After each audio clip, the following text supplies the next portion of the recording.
Raw and Uncut, a book that is meant to be a testimony, that is meant to inspire, that is meant to encourage, that is meant to bless, that is meant to show the hurts and the pains and the sufferings and the things that I went through as a child. A book that was inspired and given to me by God, that He has helped me write because of the things that He has blessed me to go through and blessed me to be able to live to tell that story. Be able to live to tell the different things that happened in my life in the name of Jesus. And so basically what I'm saying is that with this book, even though it is a book that is very heartfelt, that is very valuable, that is very effective, that is very sensitive when it comes to saying what happened, when it comes to talking about the college difficulties, when it comes to talking about the high school challenges, when it comes to talking about taking a walk in my shoes from the things that I've been through, the ways of how I was treated when I was 8, under the care of my mother. I can say that with this book was not intended to bash, it was not intended to hurt, it was not intended to paint a picture of her or anyone else being the bad guy. If anything, this book was intended to inspire, it was intended to tell my truth of what I've been through from my perspective and from my point of view. And so what I'm saying is, in this book, with each chapter that was written, there are going to be things in this book that might be in question. And with those things that have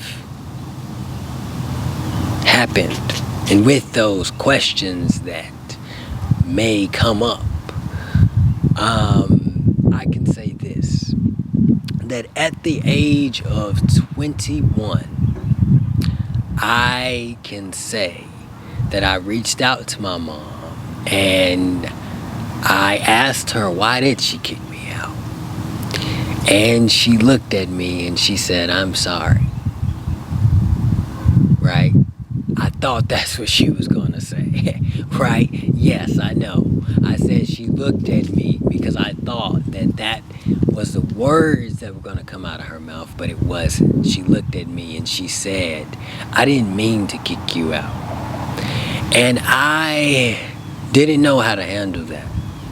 I was I was shocked, when she said that. When she said that I didn't mean to kick you out, I was shocked.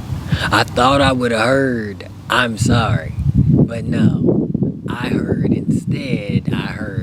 I didn't mean to kick you out.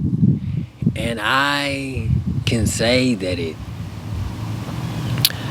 it took me a while, like, just being honest, it took me a while to say, okay, I'ma still communicate with my mom despite me not getting the answer that I wanted, despite me not getting the truth that I wanted, right? It took me a while because I was really warring, with the thought of just saying I'm no longer talking to my mom because of the fact that I didn't get the answer that I wanted. But it was like, I was like, I'm here for my mother, right? I'm here now in her life, and I care about my mom, I do, because I do love her. And it is like, I was thinking about that, and so I was like, okay, I'm not going to cut her off because of her not telling me the truth, right?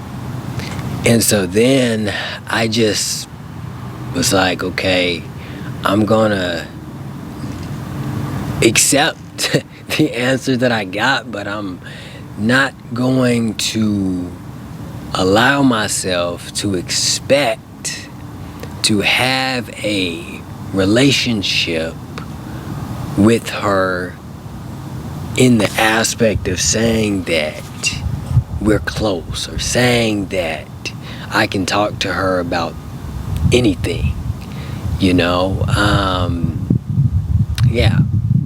And that is really it. And then to talk about the situation with the high school challenges, to talk about the situation with the weed, here's the deal. That was something that was new to me, because being someone who grew up as a Christian, being someone who grew up in the church, being someone who was called to be a minister by God himself at the age that I was at, at the age of 15 or 16, when I was a freshman in high school, right? Because I originally wanted to be a mortician. I originally wanted to go to mortuary school because of the fact that my dad was in, mortuary classes and things like that. I mean, he wasn't in classes, but he was, in that area, in that field, that career. And so I was like, that's what I want to do. And it didn't turn out that way. God told me himself, he said, I've called you to be a minister. And so that was something that I can say that was a moment of relief for me, because God showed me my path of where he was taking me at that point in my life, and with that being said, I can say that along the way there was mistakes that I've made, there was things that I've done, things that I've said, no one's perfect, and somehow God still decides to use me to do the things that he needs me to do.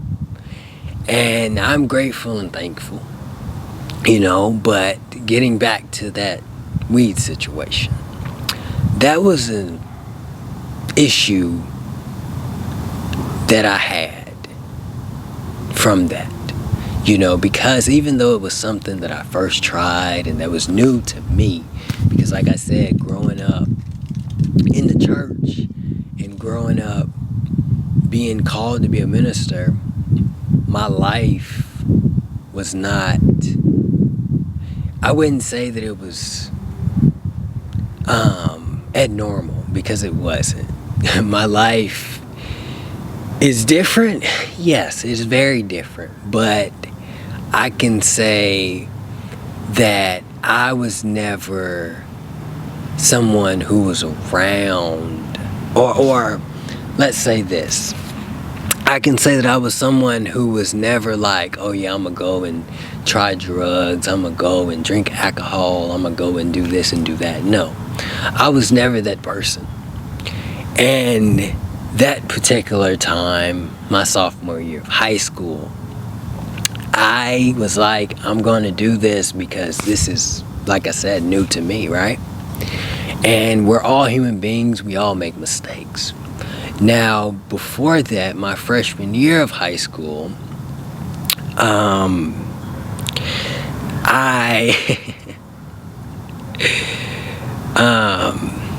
my freshman year of high school, I got offered a Xanax, right? And to be honest, the lie was that I didn't take it when, yes, I did take it. I took it because of curiosity. Curiosity kills the cat. And so my freshman year, I can say that was when, I guess you can say, the devil thought he had a hold of me. I guess you can say that. Because when that happened, I actually confronted the person who gave me, the Xanax, because I heard on social media that they said, I just sold a Xanax to a autistic kid, right? And everyone was in the hallway that day, and I confronted him, and he laughed, right? And I confronted him, and after I confronted him, because of the fact that I was not taught to just sit there and just let things go up under the rug and just let it be water rolling off your back. No, I was not taught that growing up. So with that being said, I confronted him, and it was what it was. I ended up actually getting, I think, in-school suspension for that issue. Then, like I said, you go to sophomore year. I was, like I said, I didn't plan and say, oh, I'm gonna go smoke some weed because I want to be accepted. No, I went and did that because that was something that was new to me that I wanted to do. And the only people that was really there for me after that happened was only one person, and I'm very grateful, and thankful that she was there for me when it happened,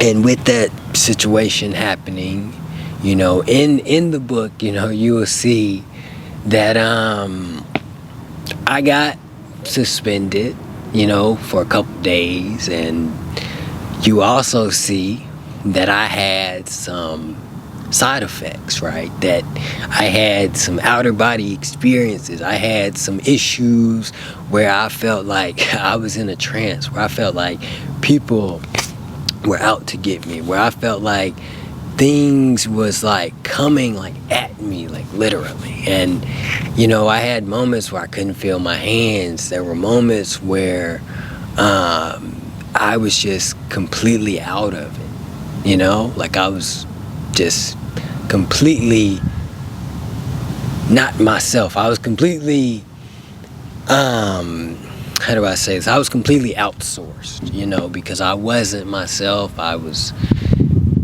just a mess, right?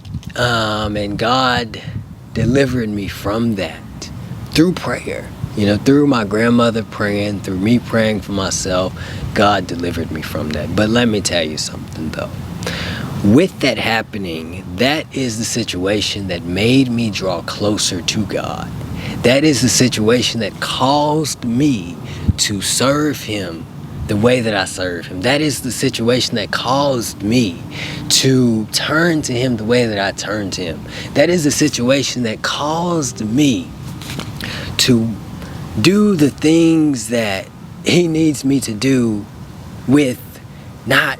without caring about people, without caring about the opinions of what people think or what people say or how people feel, because as long as I do what God needs me to do, I'm good, and basically what I'm saying is that situation was the moment for me that caused me to get closer to God, that caused me to serve Him more, that caused me to be on fire for Him, because in the midst of all of that, when I was going through that, when I went back to school, actually, I was still going through it, right? I was still going through those issues when I went back to school. I had to walk around school with a smile on my face, acting like everything was normal when nothing was normal.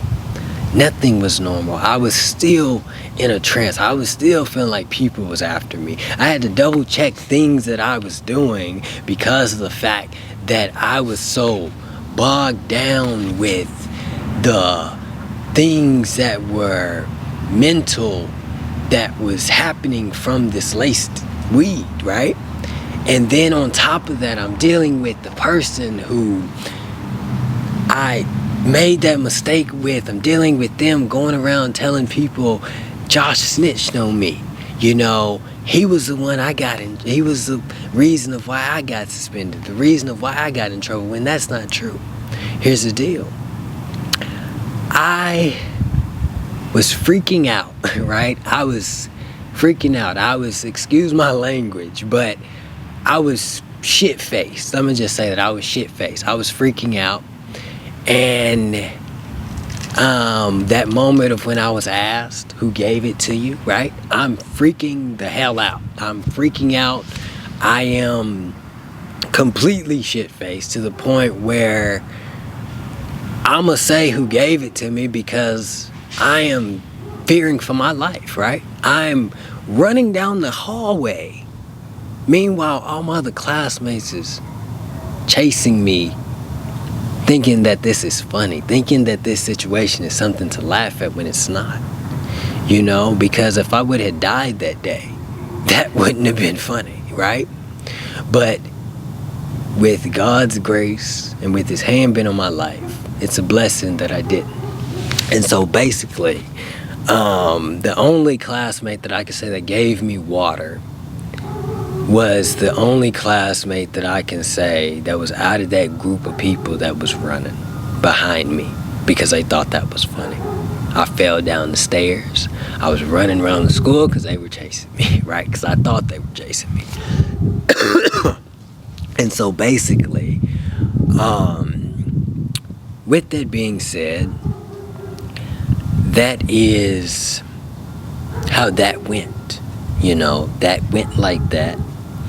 You know, I was dealing with that, and through all of that, with that one friend being there for me, because she didn't turn her back on me when everyone else did, due to this person lying and saying and doing all these things. Due to, you know, the person lying and saying and doing all these things, right? Making me look bad, causing people to turn on me. It is like, with her being the only person there, I'm very grateful and thankful, you know.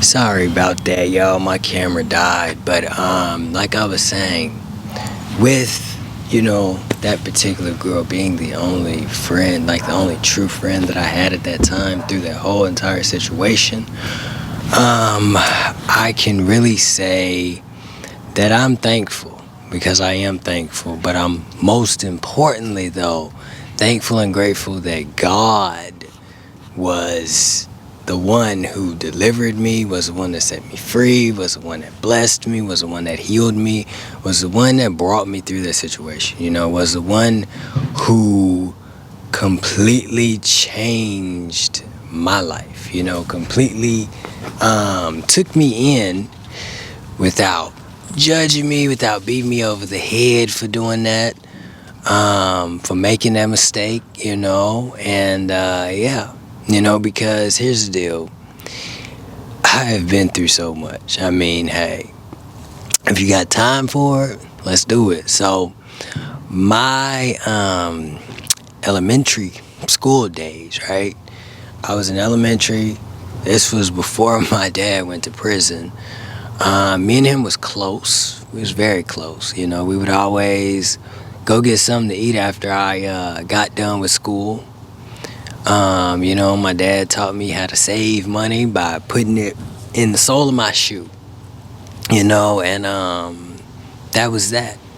You know, and so that was the first time of when I actually got taught how to save money. You know, was from my dad. When I was about probably say 4, 3 or 5, I don't know. But I know I was a kid because I was in elementary. And then it was like when my dad went to prison, that was like when, you know, the mistreatment, you know, from like my mom kind of started. You know, that was when it started, really. Because my dad wasn't there, and you know, other things happened, you know, such as, you know, her you know, mistreating me, making a difference, and then, you know, leading up to kicking me out at the age of 8.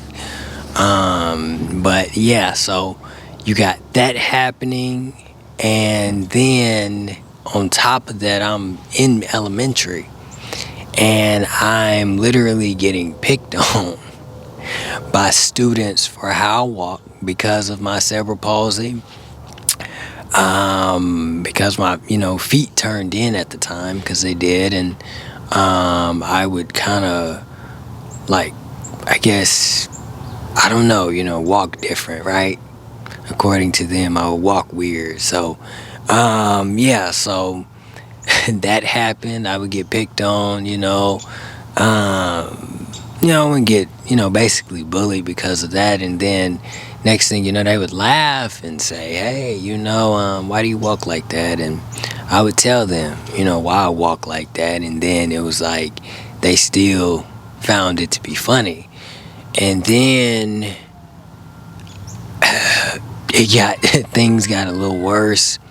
Went from that to me being, put on an IP because of my disability, but also because of the fact that at the time I didn't I didn't learn how to read.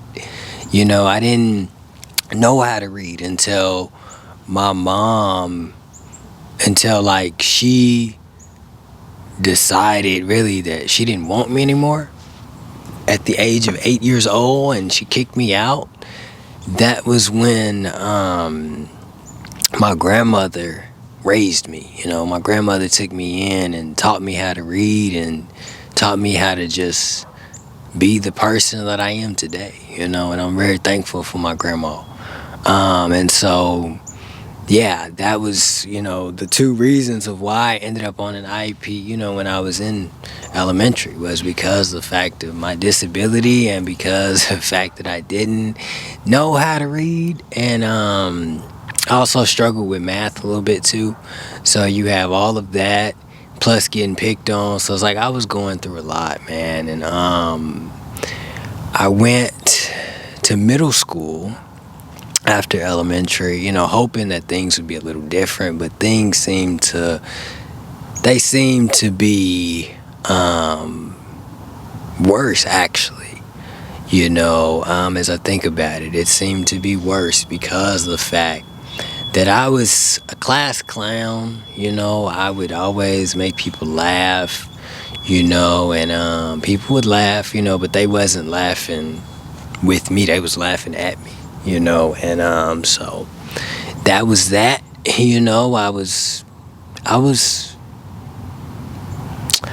I was always getting in trouble in middle school. I was always doing something to get in trouble because of just me.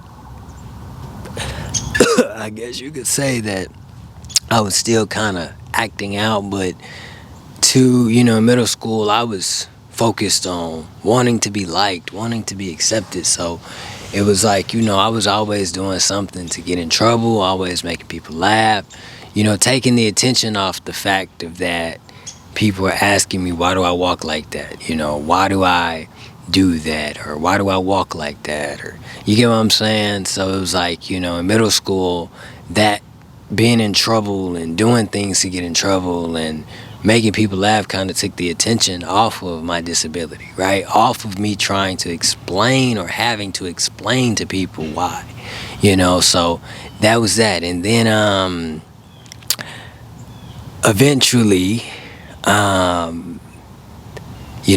got to thinking, you know what? I don't care anymore. I'ma just own the fact that I have cerebral palsy, right? And I'm going to accept me for me. Because that was one of the issues right there, is I didn't accept myself for who I was. You get what I'm saying? That's why I was trying to be accepted by other people, because I didn't love myself. I didn't accept me for me. So when I decided, okay, I'm gonna accept me for me, I'm gonna love me for me, then that's when I just, was like, the hell with people, and I just started to really own, me having cerebral palsy, me being someone who's imperfect, me being someone who has asthma, someone who has cerebral palsy, someone who has a deviated septum. I mean, like, someone who has flaws, literally. You get what I'm saying? I just started accepting myself for who I was as a person when I was in middle school. And that was when I really started like to love myself, but I also was still kind of just always finding a way to get in trouble. And that was that, and then it was like I realized that as I started to accept myself, I seen that people, when I was in middle school, people didn't really care about me having a disability because of the fact that I started to accept myself for me. I started to accept myself for who I was. And so at that moment, that was when I was like, okay, cool.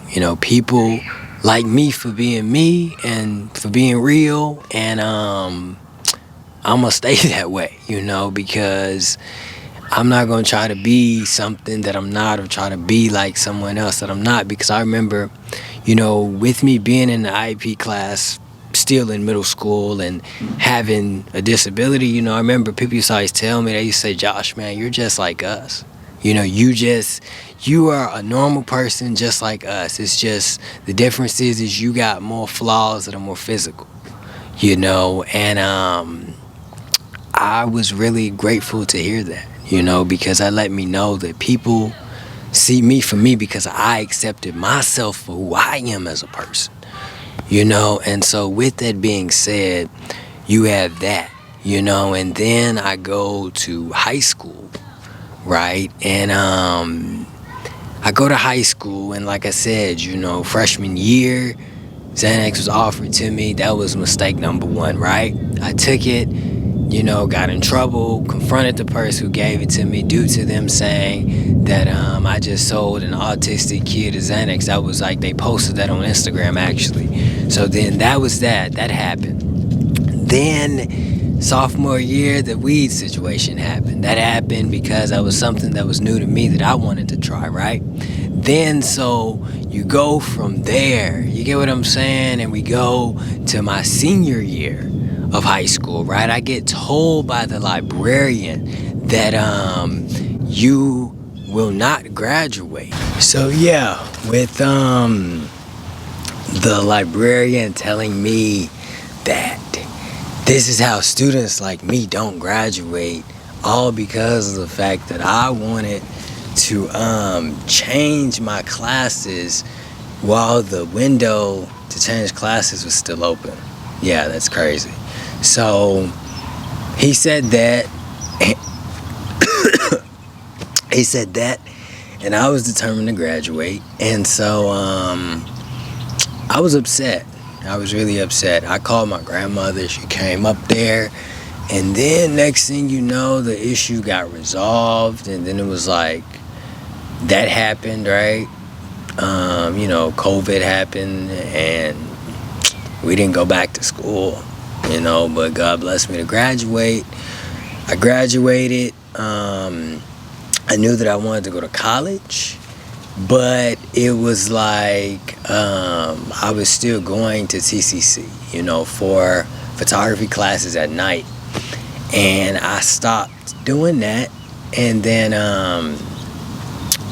I decided that, okay, I'm going to start looking for an actual college to go to actually get my degree in photography, right? Because I was taking, like I said, photography classes at night at TCC since my junior year of high school. So I was doing that while I was still in school, right?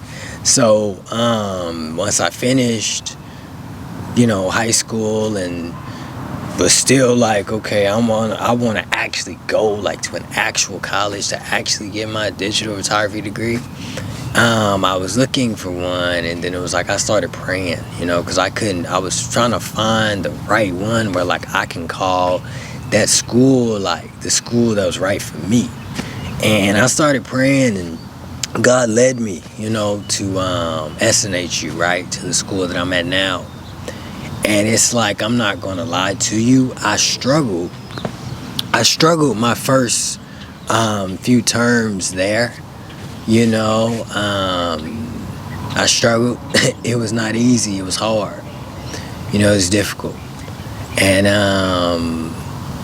I ended up actually overcoming that, because I started praying and I started putting God first before those subjects, and everything like that. And I started taking my time too. So I started doing that, and it's like the more I progressed, though, it was kind of like the more I got a little laxed, right? And I got, I guess you can say, too confident, right? And God doesn't like it when we get comfortable and when we get laxed, and so it's like He'll allow things to happen to stir things up. And for me, things started happening. You had, professors that, started finding like things wrong, right, with like certain things I would do. And it was like, that's when like things would just like start to get to me at that point, because it was like I was like, yo, Lord, like, what's the deal? Like, I was doing good, and it's like now, like, I'm like back where I was when I first started, right? And it was like He reminded me of like,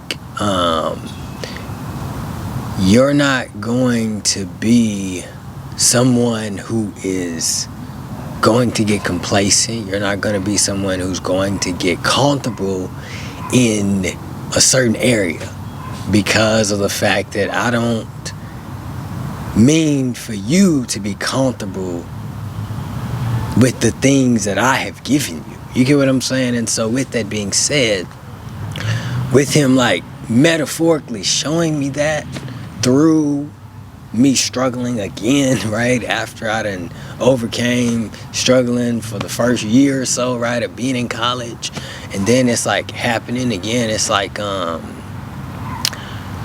I realized, okay, I just got to turn back to what I know. And what I know is to pray about it, put it in God's hands instead of trying to fight it in my own strength. And so with me doing that, it made things easier, and it made things to where I was not laxy-daisy. I was not getting lazy. I was not procrastinating anymore. I was not putting things like before my school time, or I was not putting my school time before me, praying and reading, right? And so then, as I started going, and as we got to, let's see, the end of 2023, that was when like I started to really struggle, right? And that was because of the fact that, like I said, God stirred things up, and He allowed that situation to happen, so that I can get closer to Him, but also so that I can see that He's the one in control, and I am just a vessel that He uses to do the things that He needs me to do. But also that also showed me too that I can never be someone who puts my trust in people, or put my trust in professors, or put my trust, in a human being, right? So it was like that showed me that, because that professor made it clear that they act like they cared, and it was like you have that going on, and then it's like deception, right? They act like they care and then they don't. And it's just like I was being fought tooth and nail, right, with that class. I knew that was more of a spiritual attack, because of the fact that it was getting close to me graduating, even though that was the end of 2023. It was getting close to this year, you get what I'm saying, the year that I graduate. So it's like that was going on, and I was almost about to give up too. I was almost about to just cave in and just be like, I'm done, right? But then it's like I knew that like if I gave up, I would have gave place to the devil. He would have got what he wanted, and then like everything else in my life would have just probably been failed at that point, because the fact that giving up would have been made a habit, and so that didn't happen. Thank God that I didn't give up, because of the fact that I remember, my grandmother, I remember she looked at me and she said, if you give up on this, you give up on everything else in your life. And with the things that God is doing, it is not going to be easy. It is not going to be a walk in the park. There are going to be times where it is going to be difficult, but you have to continue leaning on Him. Those was the words that my grandmother told me, and those are words that I never forget. So thank you, Grandma, for telling me that. But yeah. So basically, once that happened and I overcame that, I was very thankful and grateful that God blessed me to pass that class, because I passed that class like with the letter grade of a D, so that was a blessing that I passed it. But yeah, it's just getting back to everything else in my life, now that is out the way. In school, I was never a person, I can say that I was never someone who was liked by a lot of people. I can say that, I can say that I was never someone who was the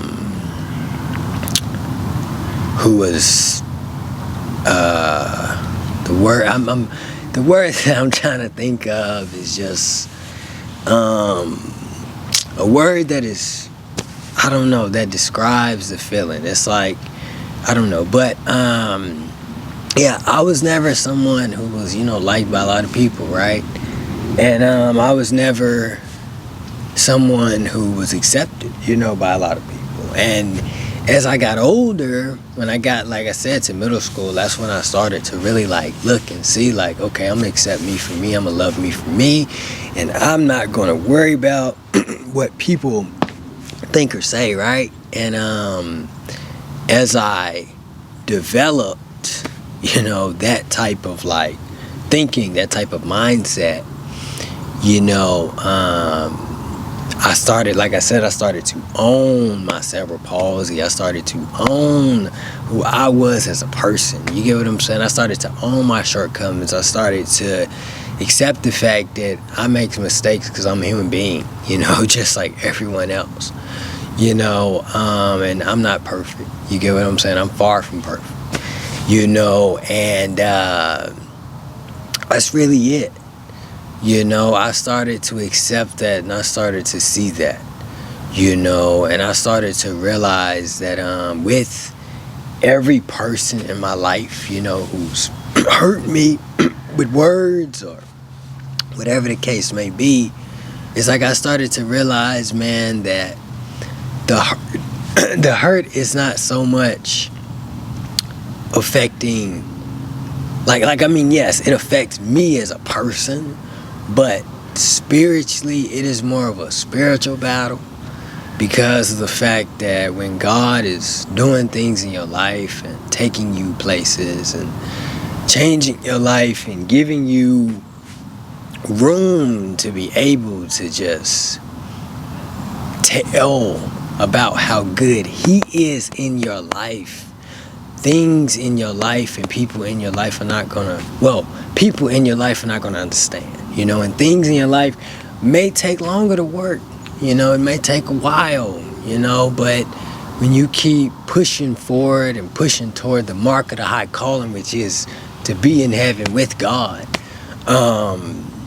everything will work, everything will be all right, and that's really it, and I think that for me, when God did what He did by calling me to be a minister, right? At the time of when He did that, like I said, I was so focused on, I want to be a mortician. I want to go to mortuary school, right? And when God did that, I was just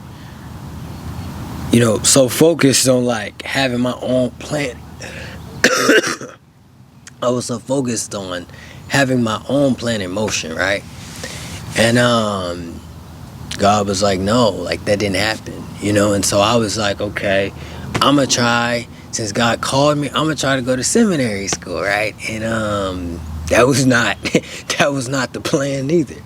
And so then at that moment I realized that, okay, God is the one who's going to train me, the one who's going to teach me, the one who's going to be my teacher, the one who's going to equip me, right? Because he's the one who called me.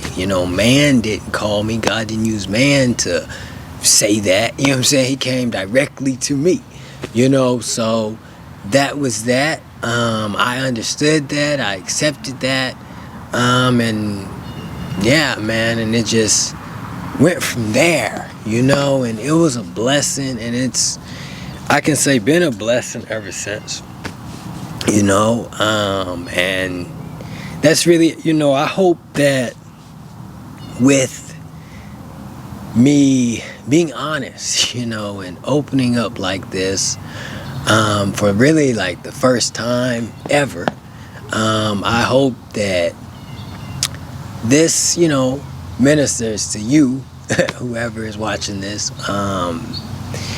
and I hope that through this and through the things that are, and the words that are coming out of my mouth, and the things that I've talked about of what I've been through, I hope that this really just gives you clarity on letting you know that no one is perfect. Everybody has mistakes. Don't feel bad all because of the fact that you made one mistake in your life. Don't allow one thing or people to determine who you are as a person, because God knows who you are. If you allow God in your heart and to do the things that he needs to do in your life, he will mold and shape you into the person that he needs and has, and wants you to be. You get what I'm saying? And when I say has, I mean he will give you the life that he has for you.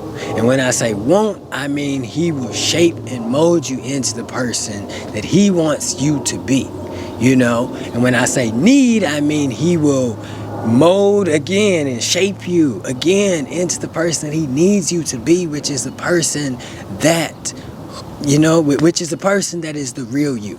The person that is the real you, meaning that if you are somebody who's from the slums, man, you from the slums, God is going to deliver you out of that, Quit trying to act like you got it all when when you don't.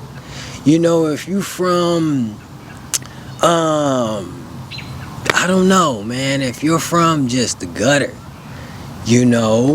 quit trying to act like you got it all. Admit and accept the fact that you're from where you're from, and accept the fact that God is going to use you to do and to say the things that he needs you to do and say, and that's really all I gotta say, and for me, I can say that from here on out, hey, I mean, the real me is the real me, and this is the real me, and all I can say is thank you for listening. God bless you, and that's really it.